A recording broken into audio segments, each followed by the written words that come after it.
არა დისკოტეკაზე სიარული თუ არა რატო. Stefan Gasso, ქართულზე გვაშენებაო და ერთი მანახა შეიძლება დისკოტეკაზე ეცადე.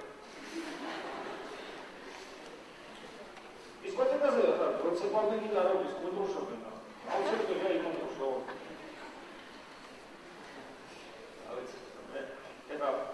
მე რო თქვა რომ არ შეიძლება თვითონ 50 წლის კაცი რაჭიდას გვარიკებს. ქრისტიანი სამთი ავტო დისკოტეკაზე არ არის. იმიტომ რომ შეუძლებელია რომ იქ აქ ლაპარაკი ბანკოზე არ არის, რომ შენ იქ აღდგები და იხუნავ, და ენერგიას გამოუშვი. გარემო, რას შეიძლება დაგხვდება იქ?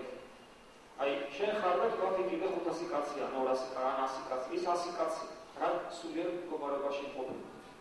ერთი რამ უნდა ვიცოდეთ, რომ ერთი ადამიანის სულიერ მდგომარეობა მეორეზე გადადის. ჩვენ რო უცებ აღმოჩნდეთ მეძავების ან ქარხნილების ან ესე იგი ავაზაკების გარემოში და იცოდა ხანი ვიტრიალო, ჩვენი სული შეწუხდება.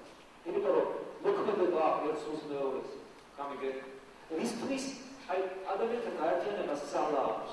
რატომ არის საეკლესიო მსახურება, დიდებულება, თუ იქ უწესრიგებულია ყველაფერი და იქ ის 500 კაცი თუ 200 კაცი თუ 100 კაცი უმრავლესობა ყოველ შემთხვევაში ღვთისაკენ ისწრაფვის, იქ რო დგახარ, შენ საოცარი განწყობა გეძლევა სულიერი ცხოვრების.